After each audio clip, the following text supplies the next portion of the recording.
Bonjour tout le monde. Alors voilà, au départ, la vidéo que vous avez devant les yeux devait être d'un seul tenant, mais je me suis fait dépasser par les événements et elle s'est avérée beaucoup trop longue malgré toutes les coupures que je pouvais y faire. Et j'ai donc décidé de la scinder en deux. Et voici donc la première partie qui se déroule de la naissance du compositeur jusqu'à son déménagement hors de Paris à la fin des années 1890. J'espère que vous apprécierez. Merci beaucoup pour votre patience et merci pour votre visionnage.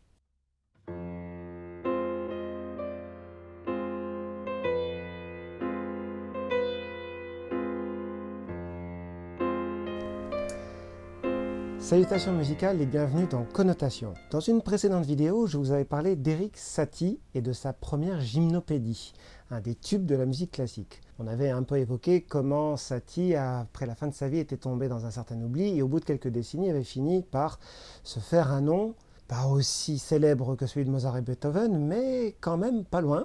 Et ce que je voudrais voir avec vous aujourd'hui, c'est le fait que, en plus d'avoir acquis une forme de célébrité, Satie a aussi la particularité d'être devenu un personnage. Vous avez des artistes comme ça qui, au-delà de leur musique, de leurs travaux artistiques, ont une série d'histoires qui créent une sorte de mythe, de légende autour de leur personne et de leur œuvre, qui pour le meilleur et pour le pire accompagne leur nom à peu près à chaque fois qu'il est cité et fait une certaine ombre sur leur œuvre artistique. Ce que je vous propose aujourd'hui, c'est de regarder un petit peu dans le cas d'Erik Satie quels sont les éléments de cette légende, sur quoi il se fonde et surtout, est-ce que ça a un rapport ou pas en fin de compte avec sa musique.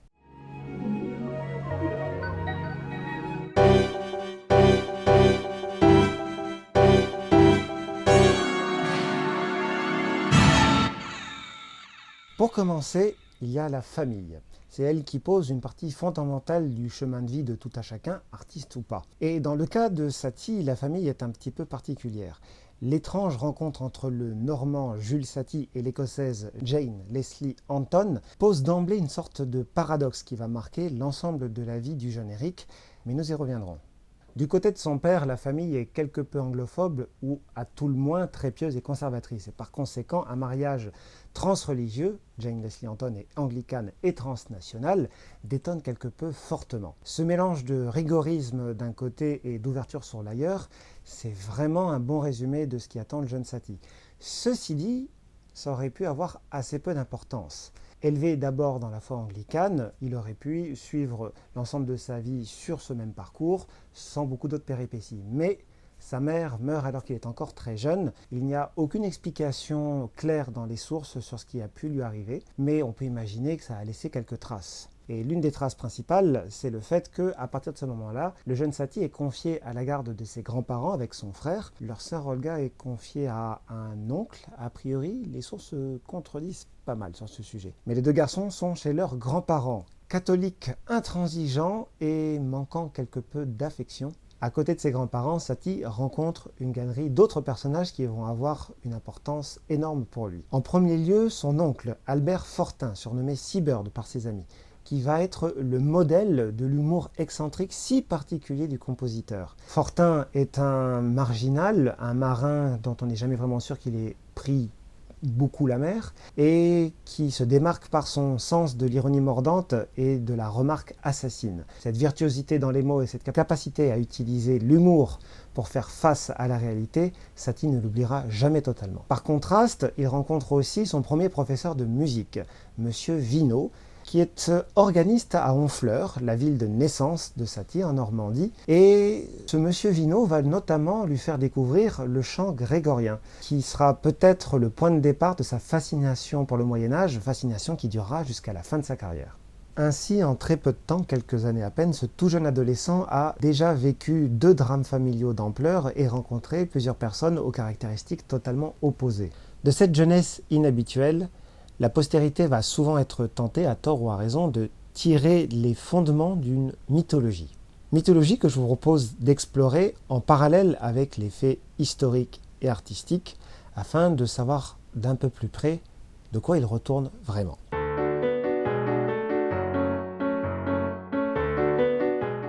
Poussé par Madame Barnetch, Satie entre au conservatoire, d'où il finit par sortir au bout de 7 ans avec à peu près rien de positif à en tirer. Et il décide alors de s'enrôler dans l'armée. Il est envoyé au 33e régiment d'infanterie à Arras fin 1886. Il se rend rapidement compte que la vie militaire est encore plus insupportable que le conservatoire et il décide de s'exposer la poitrine nue au froid nordique afin de tomber malade et être réformé de l'armée. Le plan fonctionne, il est hospitalisé en avril 1887 et est finalement libéré de ses obligations et retourne à Paris. Il s'installe rue Condorcet dans le 9e arrondissement. Il compose déjà ses premières œuvres importantes, mais il lui faut trouver un moyen de s'insérer dans la vie musicale parisienne. Il décide de se présenter au cabaret Le Chat Noir, haut lieu excentrique des arts à Montmartre, et il parvient à se faire admettre en décembre 1888 en se présentant comme gymnopédiste. Désormais, ce n'est plus seulement sa légende familiale, mais bien sa légende personnelle qui est en marche. Nous allons revenir plus tard à la musique elle-même, mais nous allons voir que Satie alimente cette légende par au moins 3 facteurs principaux: ses vêtements, ses rencontres et ses coups d'éclat. Satie comprend que son style vestimentaire fait partie de son action artistique, qu'elle influence comment les autres le perçoivent et comment sa musique est prise en compte. Il est pauvre, n'a aucun poids dans les institutions, a quitté le conservatoire sans rien en tirer, il faut donc qu'il marque les esprits autrement. Il commence par s'habiller d'une façon artiste bohème, mais très vite, il trouve un style personnel qu'on appellera le style Monsieur le Pauvre, en déchirant et en salissant volontairement ses habits, en laissant pousser ses cheveux et sa barbe jusqu'au point d'être presque hirsute. Aux alentours de 1887, il passe au contraire au style du Velvet Gentleman en achetant toute une série de manteaux en velours côtelé, chapeau compris. Ici, petite erreur de ma part, la période vestimentaire a commencé en 1887, mais ce changement a lieu en 1895.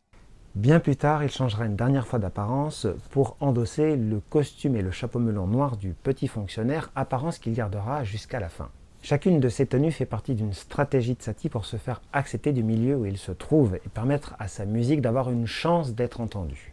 Dans le Montmartre villageois, populaire, artiste, presque anarchiste des années 1890, il endosse tour à tour une apparence d'artiste maudit, puis ensuite au contraire de personnage presque trop riche, trop populaire, en tout cas extrêmement élégant, qui lui permettent de se hisser à la hauteur des dizaines de personnages plus hauts en couleur les uns que les autres qui peuplent la butte Montmartre de cette époque.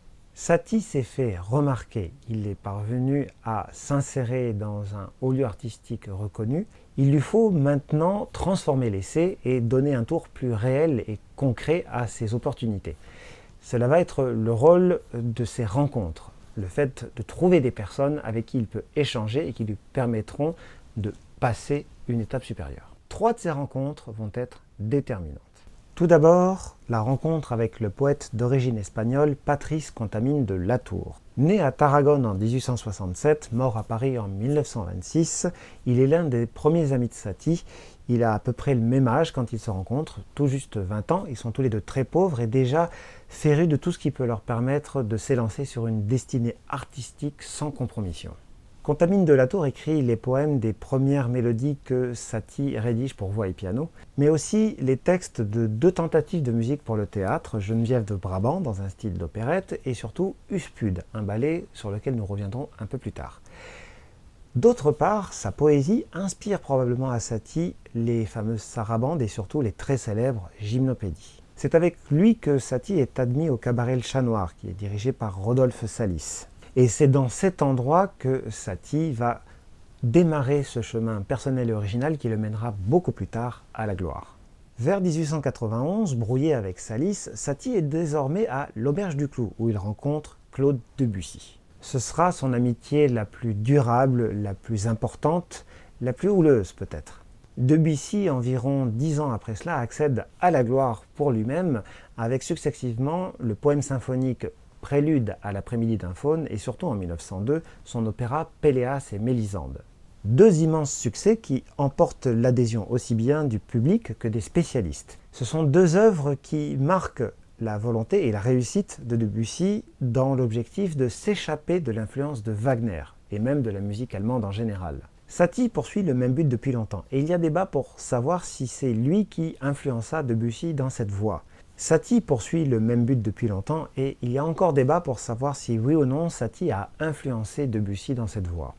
Entre-temps, il a rencontré un autre personnage, le Sar Péladan, de son vrai nom Joséphin Péladan, personnage extrêmement excentrique, toujours habillé en tenue moyenâgeuse, poète, romancier et surtout chef de file d'un mouvement spiritualiste, une sorte de secte mystique inspirée du catholicisme qu'on appelle les Rose-Croix. Admirateur fanatique de Wagner, il nomme pourtant Satie maître de musique de son mouvement, en dépit du fait que la musique de celui-ci est à l'opposé du maître allemand. Au sein des Rose-Croix, Satie affirme son style musical personnel et original. Mais il s'affirme aussi par un certain nombre de courriers publics rédigés dans un style moyenâgeux rempli de mots anciens et rares, Rabelais parfois n'est pas loin, et adressés à des directeurs de revues musicales ou bien aux critiques qui écrivent dans leurs colonnes. Furieux de n'être considéré que comme un suiveur du Sar Péladan, Satie tient à préciser à tout ce gentil petit monde que ce sont bien ses idées personnelles qu'il met en avant et en pratique. Après un certain nombre de courriers de ce genre, il finit par se séparer des Rose-Croix et fonde sa propre église, dont il occupe lui-même à peu près tous les rôles, y compris les plus inhabituels ou obscurs. Par exemple, il se nomme lui-même Parcier de l'église métropolitaine d'art de Jésus Conducteur. En parallèle, Satie propose plusieurs fois sa candidature à l'Institut de France. Il n'a à peu près aucune chance d'être élu membre car il ne connaît absolument personne qui pourrait le recommander et qui plus est, sa situation personnelle est aux antipodes des carrières bien officielles de la plupart des augustes académiciens. Est-ce que ces candidatures spontanées, sorties de nulle part et qui semblent totalement en décalage avec son propre parcours, sont des blagues ou non? Satie laissera toujours planer l'ambiguïté, agissant de manière très sérieuse mais ne se dévoilant jamais sur ses intentions personnelles. Cependant, il fait généralement état publiquement de ses démarches. Peut-être est-ce cela le but? Faire du bruit. Cette même année 1893, la légende s'enrichit d'un drame personnel. Il tombe amoureux de la peintre Suzanne Valadon. Ils vivent ensemble une histoire intense de quelques mois dont on ne sait pas grand-chose, à part qu'elle s'achève brutalement en juin 1893 par une séparation qui va inspirer au compositeur une série de lettres sombres, désabusées et désespérées. Ce sera sa seule liaison officielle connue. Au cours des 5 années suivantes, Satie déploie une activité impressionnante, composant, jouant, faisant publier sa musique, s'efforçant coûte que coûte de tenir le cap. Il obtient quelques succès, c'est de cette époque que datent les Gnossiennes, qui deviendront extrêmement célèbres et qui ont un petit écho déjà dans la presse musicale de l'époque. Surtout, il obtient que les Gymnopédies 1 et 3 soient orchestrées par Debussy et jouées en public sous la direction du chef d'orchestre Gustave Doré. Mais la sauce ne prend pas. Les succès retombent, l'isolement se précise et se renforce. Satie décide alors de quitter Paris. Le titre des dernières pièces qu'il compose au moment de ce déménagement, Les pièces froides.